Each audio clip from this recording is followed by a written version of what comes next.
ሰላም ተማሪዎች እንዴት ናችሁ? እንግዲህ ዛሬ ፊዚክስ ከኔ ጋር እንቀጥላለን። ዳይናሚክስ ነው የምናየው። ዳይናሚክስ ማለት እንግዲህ የሜካኒክስ ብራንች ነው። በባለፈው ኬኔማቲክስን አይተናል። ዛሬ ደግሞ የምናየው የሜካኒክስ ክፍል የሆነው ዳይናሚክስ የሚባለው ነው። ዳይናሚክስ የሚባለው ምን ማለት ነው? እንግዲህ አንድ ኦብጀክት ላይ የሆነ ፎርስ አፕላይ ተደርጎ እንቅስቃሴ ውስጥ ይገባል።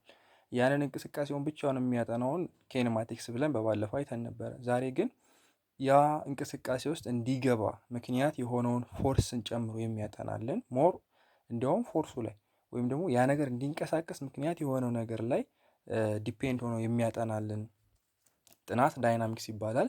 ሰው ዛሬ የምናየው ዳይናሚክስ ነው። እንግዲህ ዳይናሚክስን ስናስብ መጀመሪያ ፎርስ የሚባል ነገር ማወቅ ይጠበቅብናል። ፎርስ ማለት ምን ማለት ነው የሚለውን ነገር እስኪ መጀመሪያ እንነጋገር። እዚህ ጋር ይሄ የምታዩት ራውተር እዚህ ጋር ተቀምጦ ነበረ። እንደዚህ አስቀምጬው ብዬ የትም ቦታ እንደዚሁ ነው የሚቀመጠው። ሶ እኔ መጣና ይሄን ራውተር እንደዚህ ወደዚህ ስበዋለሁኝ፣ ከዚህ ጋር ደግሞ ወደዚህ ገፋዋለሁኝ። ሶ መጀመሪያ ከነበረበት ስቴት ላይ ስቴቱን እንዲቀይር እያደረግኩኝ ያሉት መቀመጥ ላይ ሬስት ላይ ነበረ። ከሬስት ላይ ወደ ሞሽን አስገባሁት።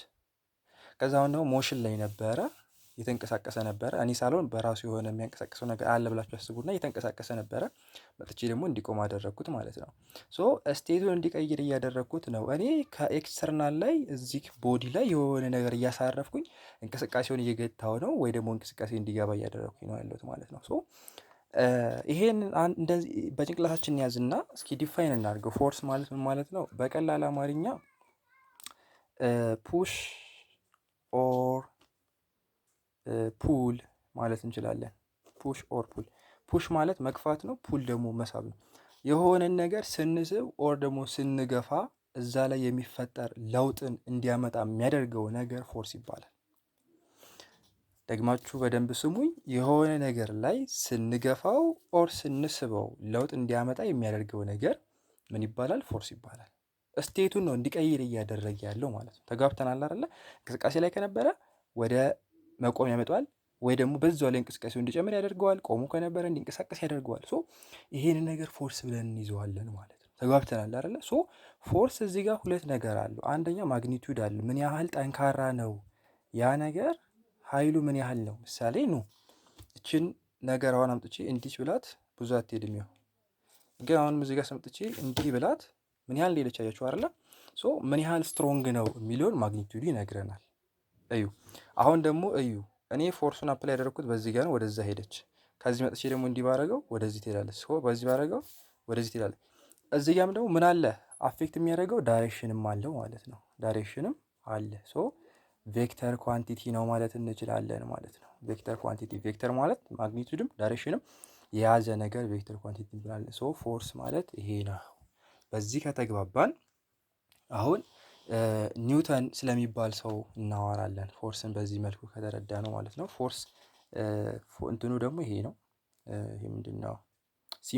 ሲምቦሉ ይሄ ነው። ኤስአይ ዩኒቱ ደግሞ ኒውተን ነው። ይሄ ኒውተን እንዴት እንደመጣ እናያለን። ግን ያው ስሙ ከዚህ ከኒውተን ከሚባለው ሰው የተሰጠ ነው። ሴር አይዛክ ኒውተን ይባላል። ለሱ ክብር ነው ይሄ ኒውተን ተብሎ የተሰየመለት። ያው ብዙ ስራ ሰርቷል። እሱም በሌላ ጊዜ እናየዋለን። ግን አሁን ወደ ኒውተን ህግ እንምጣ። ኒውተን ህግ ላይ ስንመጣ አሁን ኒውተን ህጉን እንግዲህ ወደ ኒውተን ህጉ ልንመጣ ነው። እሱን ከማውራታችን በፊት ግን ፎርስ ላይ አንዳንድ ነገር ልጨምርላችሁ። ይሄ ፎርስ መክፋት ወር መሳብ ነው ብያችኋለሁኝ። በንክኪ ነው። አሁን እዚህ ጋር መክፋት ወር መሳብ ስላችሁ ጀስት እያሳያችሁ የነበረው በንክኪ ነው። ይሄ ስገፋ፣ ይሄ ስስብ ንክኪ ነው። አንዳንድ ፎርሶች ግን ንክኪ ሳይፈልጉ ይሳሳባሉ፣ ይገፋፋሉ። ማግኔቶችን ብታዩ ምሳሌ እዚህ ጋር አንድ ማግኔት ቢኖረኝ እዚህ ጋር ሌላ ማግኔት ቢኖር እንዲህ ስገፋው ይሄና ይሄ እዚህ ጋር ኮንታክት ሳይፈጠር ምን ያደርጋሉ? ግፍፊት ያደርጋሉ። ደግሞ እንደዚህ ባዞሮና ብገፋፋቸው ይሳሳባሉ። ሶ ይሄ ነን ኮንታክት ፎርስ እንለዋለን። ያዙ። ደግሞ በንክኪ ኮንታክት ፎርስ ይባላል። አንዳንድ ፎርሶች ደግሞ መሳብን ብቻ፣ አሁን እዚህ ጋር መግፋት ወር መሳብ ነው ብያችኋለሁ። አንዳንድ ፎርሶች ደግሞ መሳብን ብቻ የሚጠቀሙ አሉ። ምሳሌ ግራቪቲ መሳብ ብቻ ነው አይደለ? ምሳሌ ይሄንን ኦብጀክት እንደዚህ ባደርገው ገልብጬ እንደዚህም ባደርገው ይስበዋል። እንደዚህ ስላረኩት አይገፋም፣ ኦር እንደዚህ ስላረኩት አይስበውም። ሁለቱንም ወደ ውስጥ ወደ ሴንተር ኦፍ ኤርዝ ይስበዋል አይደለ? እንደዚህ አይነት ፎርሶች ደግሞ ፑሊንግ ፎርስ ብቻ ናቸው እንላቸዋለን። በኔቸር በተፈጥሮ ብዙ አይነት ፎርሶች አሉ። ኤሌክትሮማግኔቲክ ፎርስ አለ፣ ግራቪቴሽናል ፎርስ አለ፣ ኒኩሊር ፎርስ አለ። እንደዚህ ፎርሶች አሉ። እነዚህን ታነቧቸዋላችሁ ብዬ ነው ወደ ዋና ሀሳብ ለመግባት የፈለግኩት። ይሄ ፎርስ አንድ ነገር ላይ አፕላይ ሲደረግ ብዙ አይነት ለውጥ ይኖራል። ምንድነው የመጀመሪያው እንዳልኳችሁ ስቴት ኦፍ ሞሽኑን ኦር ስቴት ኦፍ ሬስቱን ይለውጣል። እንዲሁም ደግሞ የቦዲ ሼፕ የሼፕ ለውጥም ሊያመጣ ይችላል። የሼፕ ለውጥ ማለት ማለታችን ነው ዲፎርሜሽን የሚባል ነገር ሊያስከስትበት ይችላል። ይሄንን ላሳያችሁ እስኪ። እዚህ ጋር እቺ መጽሐፍ ታያችኋለች። እንደዚህ ከፈት ያለች ናት። እዚህ ጋር አምጥቼ እኔ እንደዚህ ብቻ ናት ይወስታቸዋል። የመጀመሪያው የነበረው ሼፕ አልተቀየረም፣ ተቀይሯል። ይሄ ጀስት ለማሳያ ያህል ነው እንጂ ብዙ ለኤግዛምፕልነት የሚሆን አይደለም። እናንተ ብዙ ልታዩት የምችሉት ምሳሌ ኳስን ወስዳችሁ ብዙ ያልተነፋ ኳስን ብትጫኑት መጀመሪያ ክብ ሆና ነበር የነበረችው። ዲፎርም ስትደረግ ጥብብ ትላለች። ይሄንን ወስጄ እንደዚህ ባጭማድደው ዲፎርም ይሆናል። ይሄ ምንድን ነው? የፎርስ ኢፌክት ነው ማለት እንችላለን ማለት ነው። ተግባብተናል። ወደ ኒውተን እንምጣ። ኒውተን እንግዲህ ሰው ነው። ኒውተን ሎው ሲባል የኒውተን ህግ ማለት ነው። ቀደም እንዳልኳችሁ ፎርስ ከሞሽን ጋር ግንኙነት አለው። ለምን? አንድ ፎርስ ሲመጣ ነው የሆነ እየተንቀሳቀሰ ያለ ነገር ኦር ስፒዱን ይጨምራል፣ ኦር ስፒዱን ይቀንሳል፣ ኦር ዳይሬክሽን ይቀይራል። የዛን ሰዓት ላይ ይሄን ነገሮች እዛ ሞሽን ላይ ከተመለከትን እቺ ኳስ እንደዚህ እየሄደች ነበረ መጀመሪያ ብላችሁ አስቡ። እየሄደች ነበረ ዜን በዚህ እስከዚህ ድረስ ዩኒፎርምሊ እየመጣች እንዳለ እዚህ ጋር ተርን እንደዚህ ብታደርግ አንደኛ ወደዚህ ብትመጣ፣ በጣም እየፈጠነች ብትሄድ ሁለተኛ እዚህ ድረስ፣ ከዛ እዚች ጋር መተህ ደግሞ ቀስ ብትል እዚች ጋም የፎርስ ኢፌክት ታይቷል። አንደኛ እዚህ ጋር ዳይሬክሽኗን ቼንጅ እንድታደርግ አድርጓታል። እዚህ ጋር ደግሞ ስፒድ አፕ እንድታደርግ አድርጓታል። እዚህ ጋር ደግሞ ስሎ ዳውን እንድትሆን አድርጓታል። ይሄ ፎርሱ ለዋ ላይ የፈጠረባት ተጽዕኖ ነው። ሶ ሞሽንን በዚህ አንጻር ማጥናት አለብን። ኒውተን 3 ህጎችን በመሰረታዊነት አወጣ። የመጀመሪያው ኒውተን ፈርስት ሎ ይባላል። ኒውተን ፈርስት ሎ። ይሄ ኒውተን ፈርስት ሎ የሚያወራው ነገር ስለምንድን ነው? በመጀመሪያ ይነሳል። ስለምን ይነሳል? እስኪ መጀመሪያ ነገሮች ባሉበት ይሁኑ ብሎ አሰበ። ምሳሌ ይሄ እስክሪብቶ ባለበት ከሆነ ባለበት ለዘላለም ይኑር፣ ኦር እቺ ነገር እቺ እስክሪብቶ አሁን መልሳ እንደዚህ የተሽከረከረች ያለች ናት። ምንም ያለ ሊሚት በቃ የተንቀሳቀሰች ነው። እንደዚህ የተንቀሳቀሰች ናት፣ አልቆመችም። እንደዛ እየተንቀሳቀሰ ያለ ነገር ከሆነ የተቀመጠ ያለም ነገር ከሆነ ይሄ የተቀመጠ ነገር ውጪ ያለ ፎርስ ኦር ደግሞ ኤክስተርናል ሌላ ነገር መጥቶ ይሄንን ነገር ካልነካው በስተቀረ ኦር እዚህ ላይ ፎርስ አፕላይ ካላደረገ በስተቀረ እንዳለ ቁጭ ብሎ ለዘላለም ይቆያል፣ ኦር ባለበት ይቆያል። ደግሞ እንደዚሁ እቺ ነገር እየተንቀሳቀሰች ባለችበት እንደዚህ የተንቀሳቀሰች ባለችበት ሌላ ኤክስተርናል ፎርስ መጥቶ ለዋ ላይ አፕላይ ካላደረገባት እንድትቆም ኦፖዝ ካላደረጋት ካልተቃወማት እንቅስቃሴዋን እንደዛው መሄዷን ትቀጥላለች ብሎ ኒውተን ፈርስት ላይ ይሄን አስቀመጠ ማለት ነው። ተግባብተናል አይደል? ኒውተን ፈርስት ሎ ይሄንን ነው። እቺ ኳስ ምሳሌ እንደዚህ እየሄደች ብትሆን ማለት ነው በቃ ምንም ነገር ፎርስ የሚባል ነገር ዋላ አፕላይ ካልተደረገባት ዘላለም እየሄደች ነው የምትኖረው። ምሳሌ አንዴ ኳስ መታችኋት ማለት ነው ሌላ ነገር የሚነካት ነገር ባይኖር ኖሮ ዘላለሟን በዛው በዘበጣችሁበት ስፒድ እየሄደች ነበር። ካዲያ ለምንድን ነው ይሄ እውነት ያልሆነው? ኳስ ዘብጫውን ለዘላለም ትሄዳለች እንዴ? አትሄድም። እዚህ ጋር አሁን ሪል ላይፍ ላይ ማሰብ ያለብን ነገሮች አሉ። ምሳሌ አየር ሬዚስታንስ አለ፣ ንፋስ የምንለው ነገር። እሱን ለመረዳት አሁን ምሳሌ ኮታችንን እዩት እስኪ። ስትሄዱ ኮታችሁ ወደኋላ ይርገበገባል አይደለ? የሆነ እየገፋን ነው ማለት ነው። ጥላ አጥልታችሁ ስትሄዱ አንዳንድ ቀን ንፋስ ሲመጣ ወደኋላ ይገፋችኋል፣ አቅማችሁን ይገዳደራል። እንደዚህ አይነት ነገሮች ኤር ሬዚስታንስ እንዳለ ያሳዩናል። ሁለትም ፍሪክሽናል ፎርስ አለ። ምሳሌ እቺን ነገር በዚህ ጋር እንደዚህ በገፋት የሆነ ያለ ሄዳ ፍሪክሽናል፣ ይሄ ፍሪክሽን ስላለው ምን ያደርጋታል? ያቆማታል። ሶ ፍሪክሽናል ፎርስ አለ። ይሄ እውነት የሚሆንበት ቦታ አለ፣ እውነት የማይሆንበት ቦታ አለ። እውነት የማይሆንበት ስላችሁ ህጉ ልክ አይደለም ማለት ሳይሆን ይሄ ሪል ላይፍ አሁን እኛ በአይናችን ኦብዘርቭ ለማድረግ አንችልም። ምክንያቱም ያለንበት ቦታ ምን ስላልሆነ ስሙዝ የሆነ ነገር ስለሌለ ለማለት ፈልጌ ነው። ግን ህጉን ያዙ። የሆነ ነገር በሬስት ላይ ካለ እንደ ሬስት ሆኖ ይቀጥላል። ሞሽን ላይ ካለ ሞሽን ላይ ይቀጥላል። ምን እስካልሆነ ድረስ ኤክስተርናል ፎርስ መጥቶ ላይ አክት እስካላደረገበት ድረስ ብሎ አስቀምጦታል። ይሄ ህግ በሌላ ስሙ ደግሞ ሎ ኦፍ ኢነርሺያ ተብሎ ይጠራል። ያዙ። እችኛዋ በጣም ወሳኝ ተርም ናት። ሎ ኦፍ ኢነርሺያ ትባላለች። ኢነርሺያ ማለት ምን ማለት ነው መሰላችሁ? ይሄ ኢነርሺያ ማለት ፕሮፐርቲ ነው። በመጀመሪያ ሌላ ነገር አይደለም። ፕሮፐርቲ ነው ማለት ነው የአንድ ነገር መቃወም ነው። ተቃውሙ። ምሳሌ በቀላሉ ይህን ነገር ለማወቅ የምሳሌ እየተንቀሳቀሰ ያለ ነገር ላቁም ብትሉት መቆሙን ይቃወማል። የተቀመጠ ነገር ደግሞ ላንቀሳቅስ ብትሉት መንቀሳቀስን ይቃወማል። እስኪ ኤግዛምፕል ልስጣችሁ። ምሳሌ ምን መሰላችሁ? መኪና ውስጥ ናችሁ። መኪናው እንደዚህ እየሄደ ነው። እናንተ መኪናው ላይ ተቀምጣችኋል። መኪናው በ15 ሜትር ፐር ሰከንድ በ30 ሜትር ፐር ሰከንድ እየሄደ ነው። እናንተ መኪናው ስለተቀመጣችሁ በ30 ሜትር ፐር ሰከንድ እየተጓዛችሁ ነው ያላችሁት። ዜን መኪናው እዚህ ጋር መጥቶ ቀጥ ቢል እናንተ ግን እየሄዳችሁ ነው። የሆነ ይፈነጥራችኋል ማለት ነው። መኪናው ነው የቆመው። መኪናው ነው የመኪናው የታችኛው ፓርት ነው መሬት ይዞ የቆመው። እናንተ ግን አልቆማችሁም። ቤልት ማሰር እዚህ ጋር ጥቅሙ ለዚህ ነው። ቤልት ስናስር እግራችን፣ ወገባችን ላይንቀሳቀስ ይችላል። ግን ከአንገታችን በላይ ያለው ቤልቱ የሌለበት ቦታ ወደፊት ይሄዳል። አይታችሁ ከሆነ ማለት ነው። ለምንድን ነው? የታችኛው ቦዲያችን ይሄኛው እዚህ ጋር በደንብ ሰፋ ያለ ጥያቄ ላይ ኢንትራንስ ላይ የሚመጣ ጥያቄ ስለሆነ ነው እና በደንብ ስሙ። የታችኛው ቦዲ ፓርታችን ከመኪናው መቀመጫ ላይ ምን አግኝቷል? የመቆምን መኪናው እየሄደ ነበረ፣ ቆሟል። የመቆምን ኢነርሺያ መኪናው አገኘ። የእኛም የታችኛው ፓርት ሰውነታችን ከእግራችን እስከ መቀመጫችን ድረስ ያለው በኩርሲው አማካኝነት የመቆምን ኢነርሺያ ጌን አደረገ። ነገር ግን ከወገባችን በላይ ያለው የሰውነታችን አካል የመቆምን ኢነርሺያ አላገኘም። እሱ እንቅስቃሴ ላይ በዛው እየቀጠለ ነበረ። መኪናው ሲቆም እሱ ፍንጠር ብሎ ይሄዳል ማለት ነው። የላኛው ቦዲያችን ደግሞ እንቅስቃሴ ላይ ሲገባ የስረኛውን አካላችን ይዞት ይሄዳል። ቤልት ስናስር ግን የታችኛውን ስለሚያረጋጋልን የላኛውን አካላችንም ይሄን ያህል ብዙ ወደፊት ለመሄድ አይጣጣርም ማለት ነው። ይሄ ኢነርሻን ለመረዳት ብዙ እንደዚህ ማብራሪያ አስፈልጎት አይደለም፣ ግን ኢንትራንስ ኤግዛም ላይ ብጤ ጥያቄ ስላየሁኝ ነው። ጥያቄውን ነገራችኋለሁ፣ ግን እቺ ኢነርሺያን በደንብ አሁንም እናብራራት። ኢነርሺያ እንግዲህ እንዳልኳችሁ አንድ ነገር የተንቀሳቀሰ ከሆነ እየሄደ ከሆነ ሞሽን ላይ ከሆነ የሆነ ነገር ሲመጣበት ሞሽኑን ሊቃወም ማለት ነው። ላቆም ስንለው እምቢ ይላል፣ ሊሄድ ይፈልጋል እሱ። ሬስት ላይ ያለ ከሆነ ደግሞ ላንቀሳቅስ ስትሉት እምቢ መቆም ነው የምፈልገው ይላል። ይሄንን መቃወምን ነው ኢነርሺያ የምንለው። ግን ይሄ መቃወም ሞመንተም የሚባል ሀሳብ አለ። ወደፊት ስንመጣ ከሱ ጋር እንዳይጋጭባችሁ። ይሄ ሞመንተም የምንለው ነገር አንድን አንስቶፓቢሊቲ ኦፍ ሰምቲንግ ነው። ይሄ ሞመንተም የሚሰራው ለሞሽን ላይ ላለ ኦብጀክት ብቻ ነው።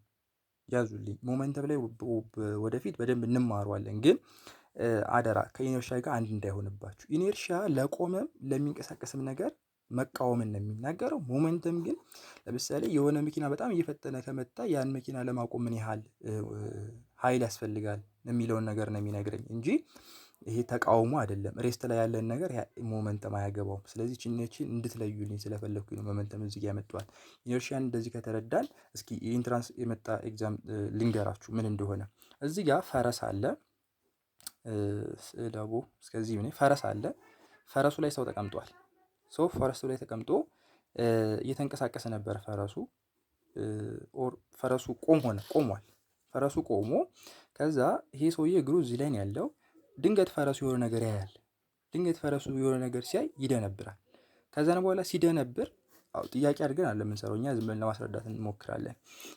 ፈረሱ ሲንቀሳቀስ ይሄ ሰውዬ ከዚህ በታች ያለው ከወገቡ በታች ያለው አካሉ መጀመሪያ እንደምናውቀው ሁለቱም ቆመዋል። ምን ላይ ናቸው? ስቴት ኦፍ ሬስት ላይ ናቸው ወይም ኢነርሺያ ኦፍ ሬስት ላይ ናቸው። ከዛ ድንገት ስትደነግጥ ፈረሷ ምን ታገኛለች? ወደ ሞሽን ትገባለች። ኢነርሺያ ኦፍ ሞሽንን ጌን ታደርጋለች ወይም ትቀበላለች። ኢነርሺያ ኦፍ ሞሽን ጌን አደረገች ማለት ከአሁን በኋላ ለመቆም የሆነ ነገር ሲመጣባት መቆምን ትቃወማለች ማለት ነው። እንቅስቃሴን ብቻ የምትፈልገው። ከዛ ሰውየውም ቆሞ ነበር። እንቅስቃሴ ላይ የገባችው ግን ፈረሷ ነች። ፈረሱ ላይ ሰውየው ስለተቀመጠ የታችኛው አካሉ ከወገቡ በታች ያለው አካሉ ከፈረሷ ጋር ምን ይቀበላል? ኢነርሺያ ኦፍ ሞሽንን ይቀበላል። ተጋብተናል። ኢነርሺያ ኦፍ ሞሽንን ጌን ያደርጋል። ዜን ይህ ሰውዬ ወደኋላ ገንበል ይላል። አይታችሁ ከሆነ እናንተ ሞክራችሁ ከሆነ ተቀምጦ ከነበረ ማለት ነው እግሩ አይደለም ወደኋላ የሚመጣው ከወገቡ በኩል ወይም ከጭንቅላቱ አካባቢ ወደኋላ ግንብል ይላል። ይሄ ሰውዬ ወደቀ ቢባል በምክንያት ነው ካዲያ። ይሄ ብዙ ምክንያት ሊኖረው ይችላል፣ ግን ምርጫ ላይ ካለ እናንተ መጀመሪያ እነዚህን ስቴቶች በደንብ ለዩልኝ።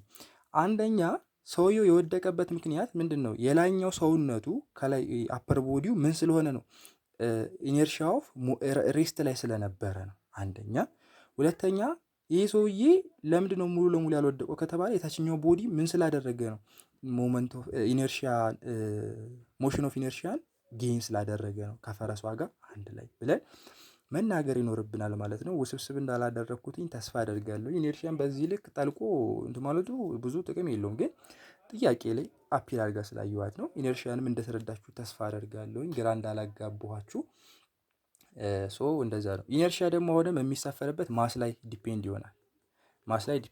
ምሳሌ ኳስ ተዘብጦ እሱን ማቆምና ደግሞ መኪና ከባድ መኪና ቢመጣ እሱን ማቆም የተለያየ ነው። ምክንያቱም ኳሱን ላቆም እችላለሁኝ፣ ያንኛውን መኪናውን ግን ላቆመው ይከብደኛል። አሁንም ደግሞ መኪናውን መግፋት ይከብዳል፣ ሞተር ግን መግፋት ይቀላል አይደለ? ወደ ሬስት ላይ የነበሩትን ሳስነሳቸው እንዲሄዱ ሳደርጋቸው ገፍቼ የሞተሯ ቀለለኝ። ለምን? ማሷ ትንሽ ስለሆነ።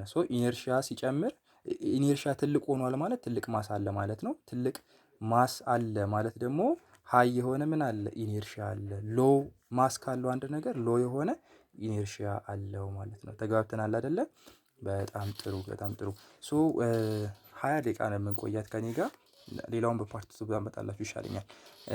ኒውተን ፈርስት ሎውን ካየን ኒውተን ሰከንድ ሎ እዚህኛው ላይ ስንመጣ ደግሞ ትንሽ ቤዚክ እያደረገ የነበረውን ነገር አድቫንስ እያደረገው መጥቷል። ይሄ ህግ ምንድን ነው የሚለን መሰላችሁ? አንባላንስ የሆነ በደንብ ስሙልኝ፣ አንባላንስን ለምን አመጣት የሚለው በደንብ እነግራችኋለሁ። አንባላንስ የሆነ ፎርስ፣ ቅድም ፎርስ የሆነ ነገር ላይ አፕላይ ሲደረግ ምናምን ነበር ፈርስት ሎ ላይ ያልኳችሁ። አሁንም እዛም ላይ አለ፣ እችኛዋ ላይ ግን ያመጣበትን በደንብ እንድናይ ስለፈለግኩኝ ነው። አንባላንስ የሆነ ፎርስ አንድ ኦብጀክት ላይ ወይም ደግሞ አንድ ማስ ላይ፣ ይሄ ማስ ያለው ኦብጀክት ይሄ ኦብጀክታችን ቢሆን እዚህ ላይ የሆነ አንባላንስ የሆነ ፎርስ አፕላይ ቢደረግ ይሄ ኦብጀክት አክስላሬት ያደርጋል ኢን ዘ ዳይሬክሽን ኦፍ አፕላይድ ፎርስ ይለናል። ዊዝ ማግኒቱድ ኦፍ ዘማስ ዊዝ ማግኒቱድ ኦፍ ፎርስ ይለናል። ምን ማለቱ መሰላችሁ? የሆነ ፎርስ አንባላንስ የሆነ ፎርስ እዚህ ኦብጀክት ላይ አፕላይ ባደርግ ይሄ ኦብጀክት ምን ያደርጋል? አፕላይ በተደረገበት ፎርስ ዳይሬክሽን አክስላሬት ያደርጋል። ማግኒቱዱ ደግሞ ፕሮፖርሽናል ቱ ምን ይሆናል ማለት ነው? ከአፕላይ ከተደረገው ፎርስ ጋር ፕሮፖርሽናል ነው። ምን ማለት እንደሆነ ልንገራችሁ። እዩ፣ በቀላል እንምጣ እስኪ። ፍሪ ቦዲ ዲያግራም ላይ በደንብ እንማረዋለን፣ ግን ጀስት ልንገራችሁ። ይሄ ኦብጀክት የተቀመጠው እዚህ ሰርፌዝ ላይ ነው። እዚህ ጋር ሲቀመጥ ይሄ ነገር እንግዲህ ማስ አለው አይደለ? ለምሳሌ 1 ኪሎ ነው የሚመዝነው ብላችሁ አስቡ። ወደ ስር ግራቪቲ አለ። ይሄ ዌይት እንለዋለን በአንድ ላይ ሲጠራ ወርታች። ይሄ ዌይት አለው፣ ኤምጂ እንለዋለን። ይሄ ዌይት አለው። ይሄ ነገር ግን ከሰርፌስ ጋር ኮንታክት አድርጎ ነው የተቀመጠው። ኖርማል ፎርስ ላይ ይሄም በደንብ እናየዋለን፣ ኮንታክት ፎርስ ላይ በደንብ። ግን ጀስት እቺን ሀሳብ እንድትረዱልኝ፣ የሆነ ሰርፌስ ላይ ነው የተቀመጠው አይደለ? አንድ ነገር ማንኛውም ነገር ማለት ነው ሰርፌስ ላይ ከተቀመጠ፣ እኔ እጄ እዚህ ሰርፌስ ላይ ነው የተቀመጠው። ማንኛውም ነገር የፈለጋችሁ ስልካችሁን፣ መጽሐፋችሁን፣ ምናችሁን ሰርፌስ ላይ ያስቀመጣችሁ ማለት በዛ ባስቀመጣችሁበት ቅጽበት እቃችሁን ያችን ሰርፌስ ባስነካችሁበት ቅጽበት እንደዚህ ያለ ፎርስ ይፈጠራል። ኖርማል ፎርስ ይባላል።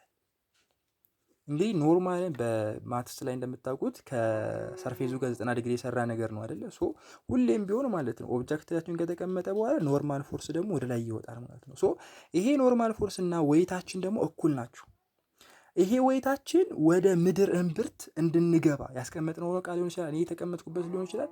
ወደ ምድር እምብርት ይስበዋል፣ ወደ ኮሩ ማለት ነው። ይሄ የዌይታችን ይሄ ዌይቱን ደግሞ የሚቃወም ኮንታክት ካደረግኩኝ ከመሬት ጋር በማደርግ ሰዓት ላይ ጠረጴዛም ሊሆን ይችላል። ጠረጴዛው ከመሬት ጋር ኮንታክት ስለሚያደርግ ያው መልሶ እናገኘዋለን። ወደ ላይ በሚስበው ሰዓት ላይ ይሄ ኖርማል ፎርሱ ደግሞ ወደ ላይ ይጋፋዋል። ይህን ሰዓት ላይ ይጠፋፋሉ ማለት ነው። ከዛ ባላንሱን ያስቀመጥንበት ቦታ ይቀመጣል። ሌትስ ሲ ባይ ኤግዛምፕል ላሳያችሁ። እንግዲህ ይሄ ጠረጴዛ እዩ። እዚህ ላይ ይሄ መጽሐፍ አስቀመጥኩኝ። ይሄ መጽሐፍ ወደታች በምን ይሳባል ማለት ነው? በዌይቱ ይሳባል። ይሄ መጽሐፍ ወደታይ በዌይቱ በሚስበው እኩል ደግሞ ይሄ መጽሐፍ ይሄንን ሰርፌስ ባስነካውት ቅጽበት ኖርማል ፎርስ ወደ ላይ በዛው በገባው በዌይቱ ልክ ወደ ላይ ይቃወመዋል ማለት ነው። የዛን ሰዓት ላይ ይጠፋፉልንና ዜሮ ይሆናል። ኔት ፎርሳችን ዜሮ ይሆናል። ይሄንን ዜሮ ከሆነበት በኋላ አንባላንስ የሆነ ፎርስ ደግሞ ስናመጣ ነው እያሉ ያሉ። ይሄን ከተጠፋፉ በኋላ አንባላንስ የሆነ ፎርስን እዚህ ጋር አፕላይ ባደርግ ይሄ ነገር እዚህ ጋር ቆሞ ነበረ። መጥቼ አንባላንስ የሆነ ከነዚህ ባላንስ ሆኖ ቆሞ ነበር። አንባላንስ የሆነ ፎርስ ሳመጣ እንቅስቃሴ ገባ። እንቅስቃሴው ቤት ነው። እኔ ባደረኩበት ፎርስ ፓራላል ነው። ወደዚህ ነው እንቅስቃሴው። እኔ አፕላይ ያደረኩት ፎርስ ወደዚህ ነው። ይኸው እንዲህ ነው የገፋሁት። እንቅስቃሴውም ወደዛ ነው። የመሄዱም ወይም ደግሞ አክስላሬት የሚያደርጉ መጠን እንደ ግፊቴ ይወሰናል። በጣም ብገፋው ፎርስ በጣም አውጥቻለሁ፣ በጣም ፈጥኗል። ቀስ ብዬ ብገፋው ትንሽ ፎርስ አውጥቻለሁ፣ እሱም ቀስ ብሎ ሄዷል። አያችሁ አይደለ? ሶ እዚህ ጋር ልንረዳው የሚገባው ነገር ምንድን ነው? ይሄ ነገር ማሱ ቢጨምርስ ቺን ፎርሙላ አስቀምጬ ባወራችሁ ደስ ይለኛል። ቺን ፎርሙላ እዩ እንግዲህ አሁን ይሄ ነገር ማሱ ቢጨምር ትልቅ ቢሆን ለመግፋት ይከብደኛል። ለመግፋት እሺ የማወጣው ፎርስ እኩል ይሁን ብላችሁ አስቡ። ግን ይሄ ነገር የሚንቀሳቀስበት ፍጥነት ይቀንሳል። ትንሽ ስትሆንስ እቺ በጣም ትፈጥናለች። ስለዚህ ማሱንና አክሰለሬሽኑ ኢንቨርስ ፕሮፖርሽን አላቸው። ይሄን ስናወጣው ምንድን ነው የሚሆነው? ኢኳልስ ቱ ይሄን ራሱ ድራይቭ ስናደርግ እንደዚህ እናገኛለን። አያችሁ አይደለ? ይሄ ፎርሙላ እንደዚህ መጣ። እቺ ፎርሙላ የመጣችው እንዴት ነው? አንድ ኦብጀክት ላይ ማስ አለ። በማሱ ላይ ፎርስ አፕላይ ሲደረግ አክሰለሬሽን ይፈጥራል። ይሄው አክሰለሬሽን ይፈጥራል። አክሰለሬሽኑ ከፎርሱ ጋር ፕሮፖርሽናል ነው ብዬ ቅድም ነግሬያችኋለሁ። ብዙ ፎርስ ካለ በጣም በፍጥነት ይሄዳል። ከዛ ደግሞ ማሱ ጋር ደግሞ ኢንቨርስ ነው። ከባድ ሲሆን ብዙ አይንቀሳቀስም። ቀላል ሲሆን ትንሽ በትንሹ ቀላል ሲሆን ነው በብዙ ይሄዳል። ይሄን ቲፒካል ኤግዛምፕል ባይሆንም ወፍራም ሰውና ቀጭን ሰው ሲሮጥ አይታችሁ ከሆነ ቀጭኑ ሰውዬ ቶሎ ይሮጣል፣ ወፍራሙ ግን እዛው ደበልበል ሲል ይቀራል አይደለ? ልክ እንደዛ ወስዳችሁ ልታዩ ትችላላችሁ። ግን ከኒውተን ሰከንድ ሎ ጋር ይሄድ፣ ምክንያቱም አፕ ላይ ያደረጉበት ፎርስ ላይ የለም ኤክስተርናል ፎርስ። በራሱም ቢሆን ግን ያው ይከብደዋል። ልክ ናችሁ። እና እችን ያዙልኝ። ኒውተን ሰከንድ ሎ እችን ትላለች ማለት ነው። ግልጽ ነው አይደለ? በጣም ኒውተን ሰከንድ ሎ ይሄ ነው፣ ሌላ ነገር የለውም። ይሄንን በደንብ መያዝ ይጠበቅብናል። አሁን እንግዲህ ቅድም ኒውተን ነው ብያችኋለሁ ለዚህ ለፎርስ ኒውተን እንትኑ ኤስአይ ዩኒቱ አይደለም። ይሄ ደግሞ ከማጋ እኩል መሰላችሁ? ለዚህ ያስሉት ኤም በምን ይሰፈራል? በኪሎ ግራም ይሰፈራል። ይሄ ማስ ነው አይደለ? አክሰለሬሽን በምን ይሰፈራል? ሜትር ፐር ሰከንድ ስኩዌር ይሰፈራል አይደለ? ሶ አንድ ላይ ሲመጡ ምንድን ነው የሚሰጡት? ኪሎ ግራም ሜትር ፐር ሰከንድ ስኩዌር። ሶ ኒውተናችን አንድ ኒውተን ከአንድ ኪሎ ግራም ሜትር ፐር ሰከንድ ስኩዌር ጋር እኩል ነው። ድራይቭ አድርጎ ብትባሉ ይሄንን ማውጣት ይጠበቅባችኋል ማለት ነው። ማወቅም አለባችሁ፣ ግዴታ ነው። ኒውተን ኦቨር ኪሎ ግራም ብላችሁ ምን ትሉኛላችሁ?